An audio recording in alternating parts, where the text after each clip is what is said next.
Hey friends, it's Laura with Laura's Handmade Haven. Welcome or welcome back. I'm so glad you joined me today. This is going to be our last video for the Sweetland Quilt Sew Along. It's a quilt designed by Lori Holt Fabrics that I've been using, or by Riley Blake, and I did purchase my kit from Fat Quarter Shop.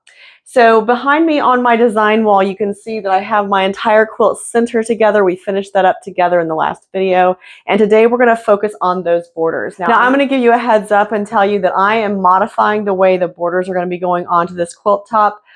Just because if I put all the borders as designed onto the quilt top center, it's going to be too big for the space that I have where I hang my quilts. So I'm going to be leaving off that outer border, but you're going to be using the same tips and tricks I give you on that outer border as I'm going to show you on those inner borders.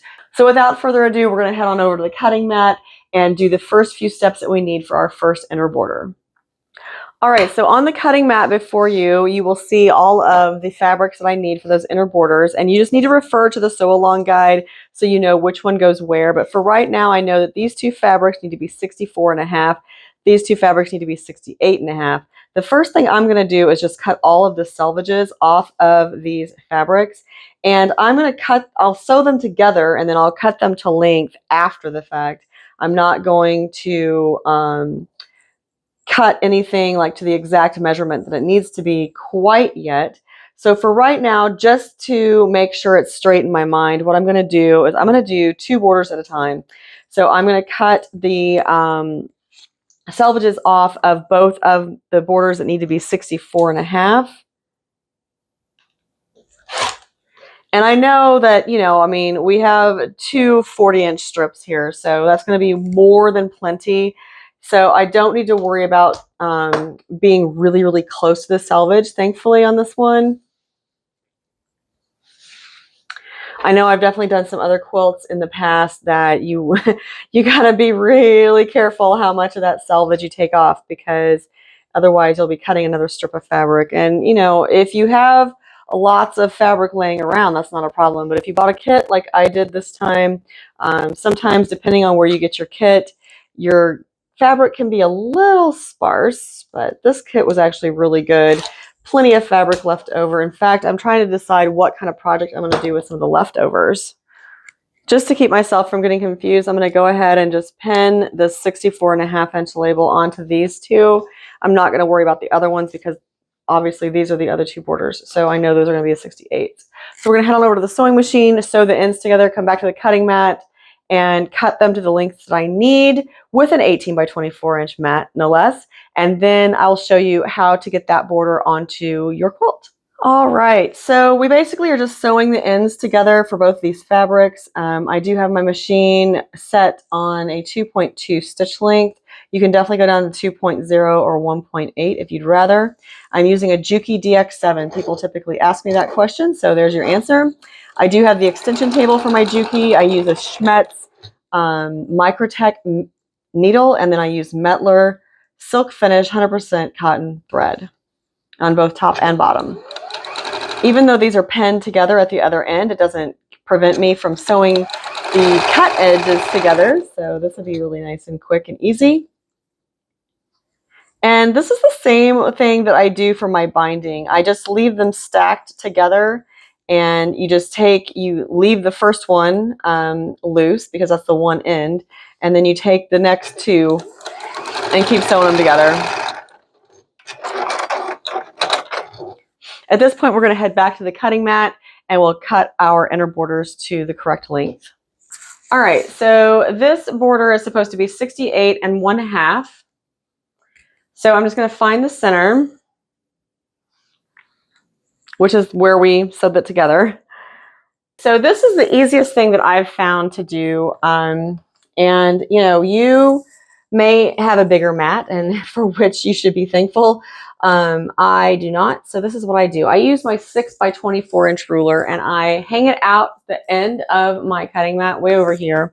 And what I will do is I'll take 68.5, and divide it by 2, which is 34.25.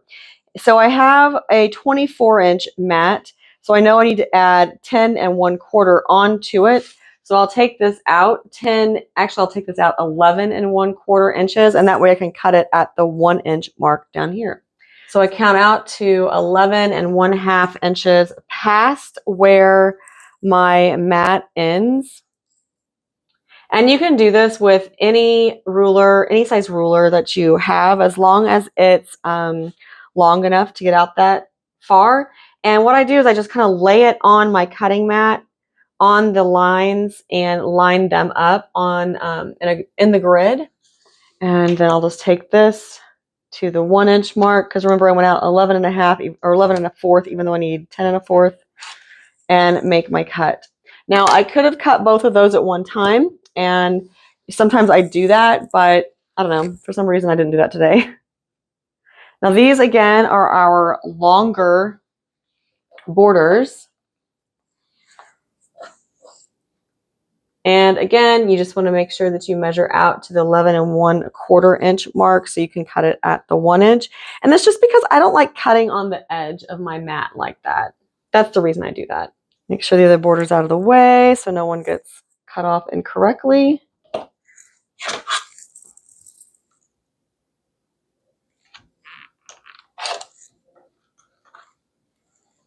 And then those are just scraps. Now they are, I think they are 2 1/2 inches wide, so that would be great to cut them down into 2 1/2 inch squares just to put into the scrap bin if you have those. All right, and then our other borders are 64 1/2. So 64 1/2 divided by 2 is 32 1/4. 32 off of 24 is 8, so I'm going out 8 1/4 inches past my cutting mat to make my cuts. And again, you just take the ends, and you really could, if you wanted to save a longer strip of fabric, you could totally like adjust this one end, and that way your seam wouldn't be in the middle. I just kind of like my seam in the middle of the border, and I'll show you why here in just a minute. All right, and for this one, I'll go out 9 1/4, because that way I can cut it at the 1, just like the other border. All right, so now all of our borders are cut to the correct length, and I will grab our quilt top and start pinning the first 2 borders on. And yes, you heard that correct. I will definitely pin these borders on because they are 64 and 68 inches long. All right, according to the sew along guide, it says that we are going to be adding our side borders first. And so this is what I'm going to do. Our side borders are the 64 1/4 or 64 1/2 inch borders. So what I'm doing is I took my quilt top and I folded it in half, and I kind of did like a little finger crease here, and that is my center point. And now guess what I can do? I can use that center seam on my border to match up to the center seam on my quilt. Now, if you care and you want to make sure that your borders are in the exact same order as the sample, then please consult the sew along guide and make sure you're using the correct fabrics on the correct side of the quilt. All right, so using that center seam, I'm just going to put it right where that crease was that I made with my finger. I am using these little bluebird pens from Riley Blake to do my pinning, and the reason I like them for this is because they have a bigger head on them, and that way when I'm sewing along, they're easy to just grab and pull out as I'm sewing, and I don't have to feel like I need to slow down or stop completely. And I just make sure that their heads are a little bit off of the quilt top when I pin it. Now what I did there was I pinned the middle and the end. And now I'm just going to kind of give it a little tug and move it in. And then I'm just going to add a couple more pins along here. One about in the middle. You know, you can pin as much or as little as you want. It's whatever you feel your comfort level is at. Pinning these side borders, and I know that you guys are like probably shocked because I don't pin a lot. On most things on quilts, I don't. But when it comes to these long borders like this, I definitely get out some pins and put them in place. Now, if this quilt top was, I don't know, 48 inches or smaller, I may not pin. Just being honest there, I sometimes don't. But with anything over about 48 inches especially, I definitely just want to put some pins in there to make sure that my fabric is evenly distributed down the side of the quilt. It keeps you from getting wrinkles when you go to quilt it.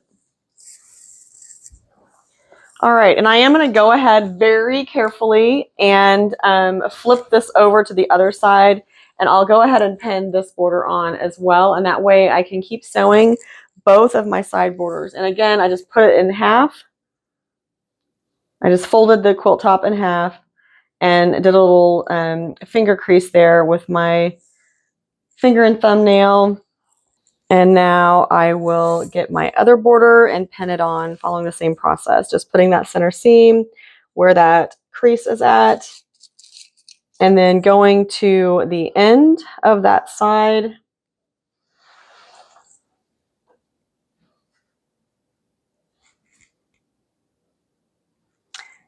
Putting a pin in here. And then just kind of giving it a little, I don't know, a little stretch, a little tug between those 2 points, so I can go ahead and put a few more additional pins in. And this is between the center and one of the edges or one of the ends. I'm not sure if that's top or bottom. It looks like top. And then I'll just slide this over and repeat that center and end process for the other end of the border.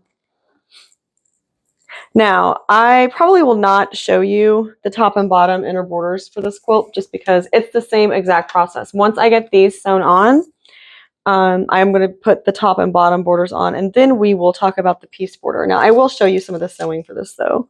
All right, I just wanted to kind of show you how I sew these on, just so you could kind of see why I chose the pins I chose to pin the borders on with. I did remove that first pin out of the edge because I'm going to put my presser foot down and put in a couple stitches. And now I'm just going to work my way down the side. And when I get close to one of the pins, I'll be able just to pull it out.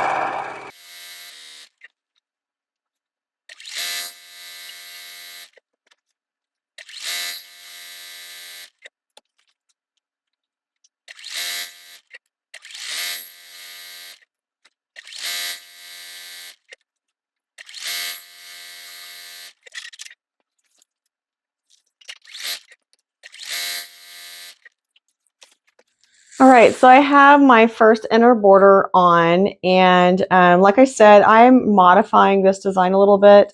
So when I put on my piece border, that's where my quilt top is going to end. So the piece border is going to be my outer border. But if you're following the sample, you have one more outer border to go. But let's talk about this piece border. If you refer to the sew along guide, you will see that the one that starts with 35 is for the right hand side, and the one that starts with 120 is for the left hand side. Now, when you look at the border, just remember that you want to make sure that it's oriented correctly on your quilt. So like, you don't want it to go the wrong way because the corners matter. So just kind of refer to the sew along guide and get them lined up correctly.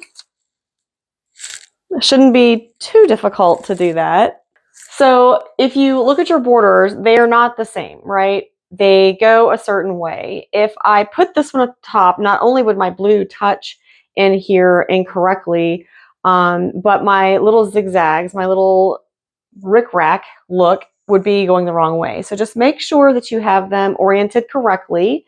So this is what goes down here, and I'm going to pin the end, and then I'm going to show you or remind you how to find the center. And then before pinning either of the ends, what I want you to do is just fold it in half and find your center point and just put a pin here, because the center of these little flying geese will be the center of our border. So again, we're just going to move this back, and this goes on this edge. So we're going to go ahead and flip this and pin the edge. Now, if you remember, we found our center already, and we have a seam on our center. So we can find that seam, and we can line it up with our center of our flying geese and pin that into place. Now the rest of this, we can just do the same thing as we did with the other border. Just give it a little tug and pin along here in a few places just to hold it, just to hold those edges together and just to hold it into an even distribution. Now, since we have that edge already pinned into place, we can go ahead and pin the other end and follow the same process, just giving that a little tug on the middle and taking a few pins and pinning along the side just to get an even distribution along the side of our quilt. And obviously, if you're working along there and you're like, this isn't quite right, you can always adjust your pins. Doesn't have to be pinned perfectly the first time. You can adjust them. All right, so I'm going to do the same thing for the other side, and then we're going to sew this border on. Okay, let's sew this on, and then we'll do the top and bottom. Okay, this is going to be the exact same process, except I am going to try to pay attention to the way that my seams are laying on this border and make sure that I sew them in the same manner, just because I don't want any twisted seams. Now these are between the flying geese, so it shouldn't matter too much, and it doesn't, you know, if you want to lay them open, you can do that. If you want to lay them to one side or the other, you can do that. It just kind of, you know, whatever you feel works best. Now, I will say, because there are so many seams on this, it probably would not be a horrible idea to lay all of these seams open, because it's going to reduce some of your bulk. The other thing that it's going to allow you to do is see exactly that you are sewing in the right place, and you won't lose any points because you'll be able to sew right on those points.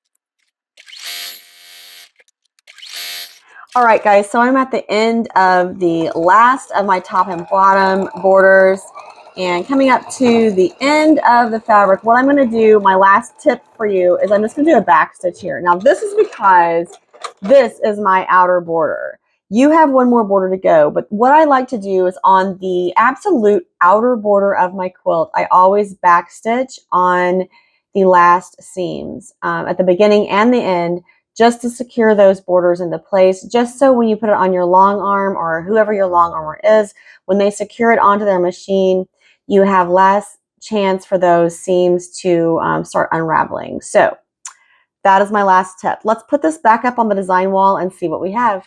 Here's where I'm stopping my quilt top for the Sweetland quilt. Now, if you are doing your quilt top just like they did the sample, you have one more border to go on this very outer edge, and it's a pretty wide border. But like I said, for my space, it's not going to fit if I continue to go that far. So I'm going to stop here, and then I am going to do the same yellow, the golds for binding. And that will be really pretty, and it's going to be gorgeous, and it's going to fit my space, which makes me very happy. I hope that you've enjoyed all of the videos I've put together for the Sweetland quilt. I hope you've picked up some tips and tricks. If this is the first video you're seeing, then please go back and look at the entire playlist. I have videos for every single piece of this quilt out there for you. If you have any questions or suggestions or comments, please leave them down below. In the description box, you're still going to find my cheat sheet for those organization labels to put all of this quilt together, just in case you haven't started yours yet. Until next time, find joy in all you do, carve out some time for crafting and creating, and remember, it's always better when you make stuff up.